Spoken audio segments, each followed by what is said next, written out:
मुझे छोड़ दो। अब तुम यहाँ से नहीं जा सकती, जैसे बाकी भी नहीं जा सके तुम भी नहीं जा सकोगी। मुझे छोड़ दो। तुम पागल हो क्या? ये अच्छा नहीं कर रहे हो, तुम्हें इसकी सजा मिलेगी। सजा? कौन देगा मुझे सजा? ये रेगिस्तान मेरा है और यहाँ मुझे सजा देने वाला कोई नहीं है। आज तुम्हें बचाने कोई नहीं आने वाला। यहाँ मेरा चलेगा, जो मैं चाहूंगा वही होगा। ये क्या हो रहा है? रेगिस्तान में अचानक इतनी तेज हवा और बारिश। गाड़ी भी खराब हो गई और मोबाइल में सिग्नल भी नहीं आ रहा। अब क्या करूं? मुझे जल्दी कहीं पनाह लेनी होगी। अगर मैं यहाँ रुकी रही तो शायद बच ना सकूं। रात भी होने वाली है, शायद यहाँ पनाह मिल जाए। कोई है? बराए मेहरबानी दरवाजा खोल दीजिए, मैं रास्ता भटक गई हूँ। कौन है इस वक्त? इतनी रात में इस रेगिस्तान में कौन आ गया? कोई है? आ रहा हूं, दरवाजा तोड़ना है क्या?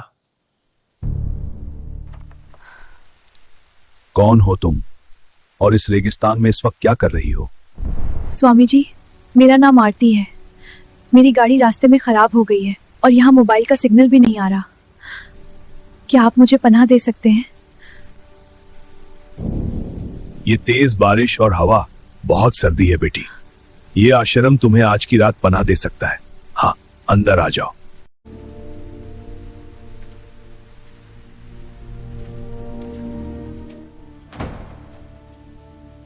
इस रेगिस्तान में घूमना खतरनाक है बेटी।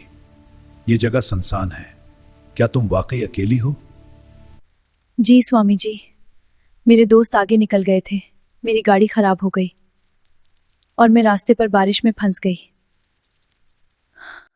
आपका बहुत शुक्रिया स्वामी जी कि आपने मुझे पनाह दी। सच कहूं तो मुझे सच में बहुत डर लग रहा था। ये जगह वाकई बहुत सुनसान है। रेगिस्तान हमेशा सुनसान ही होता है बेटी। मैं 30 साल से यहां रह रहा हूं इस वीरान रेगिस्तान में। बस मैं और मेरा ये आश्रम और ये तन्हाई। ये जगह तो बहुत पुरानी लग रही है। क्या यहाँ और लोग नहीं रहते? और आप यहाँ अकेले क्यों रहते हैं? क्या आपका कोई खानदान नहीं? ये एक कदीम जगह है बेटा, कुछ राज वक्त के साथ दफन हो जाते हैं। रेगिस्तान हमेशा सुनसान ही होता है बेटी। मैं 30 साल से यहां रह रहा हूं इस वीरान रेगिस्तान में। बस मैं और मेरा ये आश्रम और ये तन्हाई। ये जगह तो बहुत पुरानी लग रही है। क्या यहाँ और लोग नहीं रहते?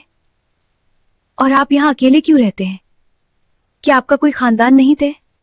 ये एक कदीम जगह है बेटा, कुछ बातें वक्त के साथ दफन हो जाते हैं। खानदान था कभी, मगर अब सिर्फ माजी की बातें हैं। बेटी, तुम बहुत थकी हुई लग रही हो। शायद तुम्हें ठंड लगी है। पहले कुछ पी लो, फिर आराम कर लेना। तुम बैठ जाओ, मैं तेरे लिए दूध गर्म करके लाता हूं।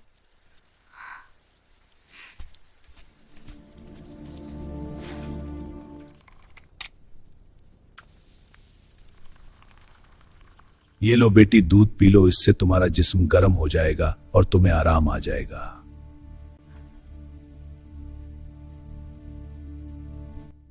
शुक्रिया स्वामी जी, आप वाकई बहुत अच्छे हैं। वरना इस सुनसान रेगिस्तान में किसी अजनबी को पनाह देना आसान नहीं होता। इंसानियत सबसे बड़ी इबादत है बेटी, और तुम तो बेटी जैसी हो। तुम जैसे मेहमान को मैं कभी इनकार नहीं करता। तुम दूध पी लो बेटी, तेरा जिस्म गर्म हो जाएगा। स्वामी जी, ये रेगिस्तान वाकई बहुत अजीब है। यहाँ आते हुए मुझे ऐसा लगा था जैसे कोई मेरा पीछा कर रहा हो। रेगिस्तान में अक्सर ऐसा ही लगता है। रेत की आवाजें और हवा का शोर इंसान को डरा देती हैं, लेकिन यहां मेरे साथ तुम महफूज हो बेटी। स्वामी जी, आप यहाँ अकेले कैसे रहते हैं? कभी दिल ने नहीं चाहा वापस शहर जाने का? शहर में बहुत शोर होता है बेटी, यहां सुकून है और लोग सवाल भी कम करते हैं। इसलिए मुझे ये जगह पसंद है। क्यों? सवालों से डरते हैं आप? या जवाब देना पसंद नहीं करते? कभी कभी दोनों में फर्क नहीं होता बेटी। तुम बहुत समझदार लगती हो बेटी, आम मुसाफिरों की तरह नहीं हो। तुम बहुत गौर से बातें करती हो, कोई तो खास बात है तुम में। शायद इसलिए कि मैं लोगों को समझने की कोशिश करती हूँ, खास तौर पर ऐसे लोगों को जो रेगिस्तान में अकेले रहते हैं और जिनके बारे में अजीब कहानियां सुनने को मिलती हैं। कहानियां? कैसी कहानियां? लोग तो बहुत कुछ कहेंगे, मगर लोगों की बातों पर यकीन नहीं करना चाहिए बेटी। हाँ, लोग कहते हैं कि इस रेगिस्तान में कुछ लड़कियां गायब हो गई थीं, लेकिन कभी कभी सच भी एक हादसा बन जाता है और फिर हमेशा के लिए दफन हो जाता है। तुम थक गई हो बेटी, अब आराम कर लो। मेरी कपड़े गीली हो गई है, क्या आपके पास कोई और कपड़े हैं मेरे लिए कि मैं चेंज कर लूं? कपड़े? मेरे पास कपड़े कहां से आ गए? देखो, अगर कोई पुराने कपड़े हो तो भी चलेगा, बस ठंड से बचने के लिए चाहिए थे। हाँ, शायद किसी के पुराने कपड़े पड़े होंगे। तुम यहां ठहरो, मैं लाता हूं।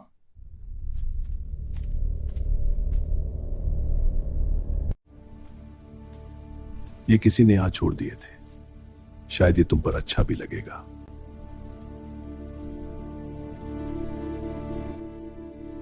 ये तो वही सोनिया की साड़ी है, इसके पास कैसे आई? इसका मतलब मेरा शक सही निकला। क्या सोच रही हो बेटी? नहीं, कुछ नहीं, बस मैं सोच रही थी कि मैं इसे कहाँ चेंज करूंगी। हाँ ठीक है, मैं बाहर जाता हूं, तुम यहां कोने में बदल लेना। वैसे भी बारिश ठहर गई है। ये लड़की तो बहुत खूबसूरत है, आज तक ऐसी खूबसूरती नहीं देखी। लेकिन ये लड़की बहुत समझदार है, आसानी से हाथ नहीं आएगी।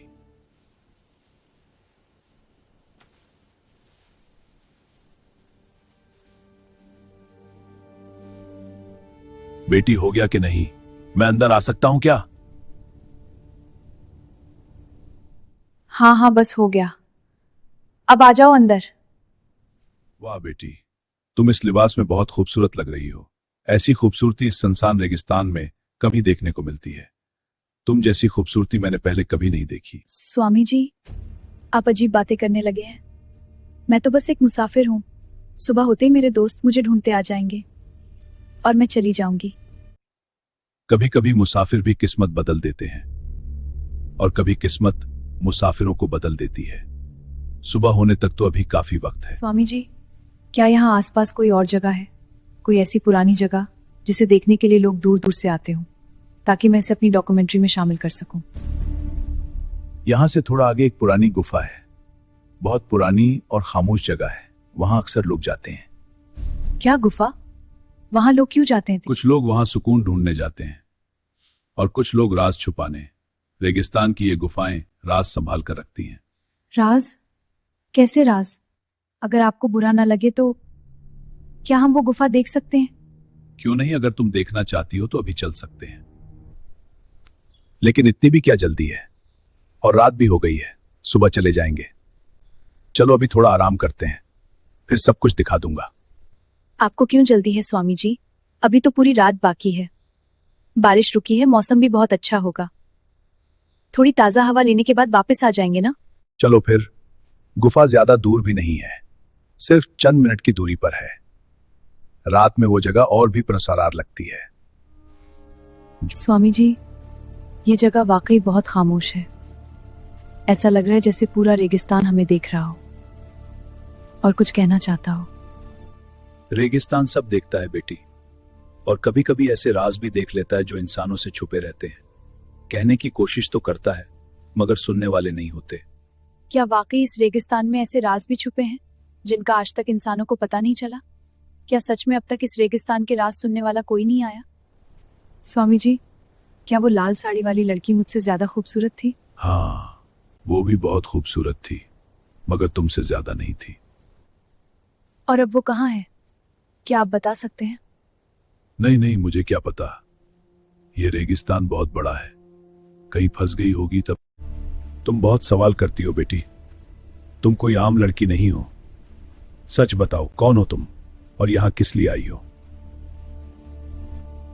अरे स्वामी जी, मैंने कहा था ना, मेरा नाम आरती है। मेरे दोस्त मुझसे आगे चले गए थे और मैं बारिश में सुनसान फंस गई थी। रेगिस्तान की गहराइयों, आज मैं तेरे वो राज सुनने आई हूँ, वो सच जो बरसों से तेरी छाती में दफन है। आज अपनी छाती को चीर कर हर राज को बेनकाब कर दे। अपनी रीत के जरों में छुपे हर दर्द को आज आजाद कर दे। ये क्या कह रही हो बेटी? क्या जानना चाहती हो तुम? कुछ नहीं स्वामी जी, आपने कहा था ना कि इस रेगिस्तान में बहुत से राज छुपे हैं, बस वही जानने की कोशिश कर रही थी। चलो गुफा की तरफ चलते हैं। और कितनी दूर है गुफा? बस ये पास ही है, ज्यादा दूर नहीं। अब ये रहा गुफा, पहुंच गए हम। चलो अंदर चलते हैं। स्वामी जी, यहाँ तो बहुत अंधेरा है, क्या आपके पास कोई लाइट है? हाँ बेटी, मैं अक्सर यहां आता रहता हूं, इसलिए सारे रास्ते जानता हूं। ये जगह तो बहुत खतरनाक है स्वामी जी, मुझे बहुत डर लग रहा है। डरो मत बेटी, मैं हूं ना तुम्हारे साथ। स्वामी जी, क्या आपके साथ यहाँ कोई और लड़कियां भी आई हैं? हाँ, जब कोई मुसाफिर आना चाहे तो मैं इसे लेकर आता हूं। नहीं कुछ नहीं, बस वैसे ही पूछ लिया। ये निशान कैसे हैं? ऐसा लग रहा है जैसे किसी ने दीवारों को नोच लिया हो। ये बहुत अजीब लग रहे हैं। रेगिस्तान की जगह ऐसी ही होती हैं। पुराने राज दीवारों पर भी नक्श हो जाते हैं। हर निशान की अपनी कहानी होती है। कुछ कहानियां ऐसे होते हैं कि जो लोग यहां अपनी मर्जी से आते हैं तो फिर वो एक राज बन जाता है। आपकी बातें मुझे अच्छी नहीं लग रही, मुझे डर लगने लगा है। हमें वापस जाना चाहिए। इतनी भी जल्दी क्यों? रात अभी लंबी है और तुम तो अभी आई ही हो। मुझे वापस आश्रम जाना है, यहाँ मुझे कुछ ठीक नहीं लग रहा। अब वापस जाना इतना आसान नहीं। ये रेगिस्तान है और यहाँ आने वाले अपनी मर्जी से वापस नहीं जाते। इसका क्या मतलब है? आप मुझे डरा रहे हैं या वाकई कुछ और सोच रहे हैं? ये तुम ठीक नहीं कर रहे। तुम बहुत खूबसूरत हो आरती। ऐसी खूबसूरती बरसों बाद देखी है और मैंने बरसों इंतजार भी किया है। रुक जाओ स्वामी, ये मजाक अब बंद करो वरना अच्छा नहीं होगा। अच्छा नहीं होगा? ये रेगिस्तान है, यहाँ अच्छा या बुरा देखने वाला कोई नहीं है। मुझे छोड़ दो। अब तुम यहाँ से नहीं जा सकती, जैसे बाकी भी नहीं जा सके तुम भी नहीं जा सकोगी। मुझे छोड़ दो। तुम पागल हो क्या? ये अच्छा नहीं कर रहे हो, तुम्हें इसकी सजा मिलेगी।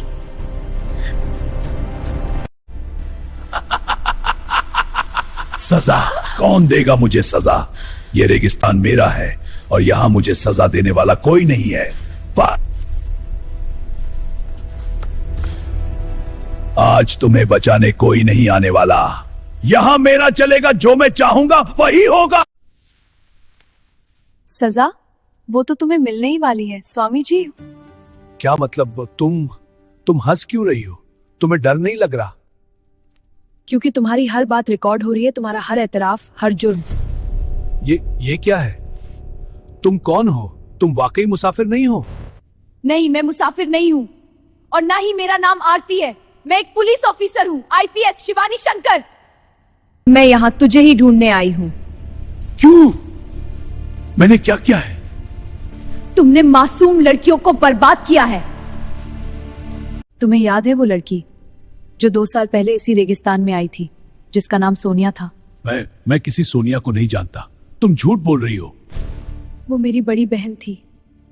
वो भी तुम्हारे आश्रम तक पहुंची थी और फिर कभी घर वापस नहीं आई। तुमने उसके साथ भी। नहीं, मैंने कुछ नहीं किया। ये देख रहे हो? ये सोनिया की घड़ी। ये सोनिया की घड़ी और ये अंगूठी भी जो मुझे तेरे आश्रम में मिला था। और ये साड़ी जो तुमने दी थी, ये भी सोनिया की है। जब मैं ये बदल रही थी तब मैंने वहां तलाशी ली थी। वहां मुझे तेरे खिलाफ पूरे सबूत मिले हैं। कोई हरकत मत करना स्वामी वैष्णोनाथ।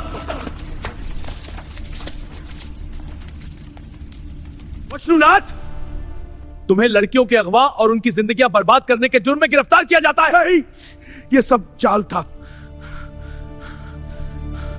हाँ, तुम जैसे दरिंदे को पकड़ने का यही एक तरीका था। ले जाओ इनको, मैं पूरे सबूत लेकर आती हूँ। आईपीएस शिवानी शंकर यानी आरती ने अपनी जान पर खेलकर विष्णुनाथ को उसके अंजाम तक पहुंचाया। उसने पूरी हिम्मत, हौसले और पेशा वाराना तफ्तीश के साथ इस केस को मुकम्मल किया और विष्णुनाथ को अदालत में पेश करके तमाम मजबूत सबूत अदालत के सामने रखे, जिनमें उसकी बड़ी बहन सोनिया के साड़ी, उसकी घड़ी और उसकी अंगूठी थी, और उसके अलावा और मुतासरा लड़कियों के अहम सबूत भी पेश किए गए, जिन्होंने इस पूरे केस को वाज़ेह तौर पर साबित कर दिया। उन मजबूत सबूतों और गवाहियों की बुनियाद पर अदालत ने विष्णुनाथ को तमाम जराइम में मुजरिम करार देते हुए उम्र कैद की सजा सुना दी। ये कहानी हमें ये सबक देती है कि जुल्म, चाहे वो कितना ही ताकतूर क्यों ना हो, आखिरकार इंसाफ और सच्चाई की अदालत में खड़ा हो जाता है और अपने इंजाम तक पहुंच जाता है।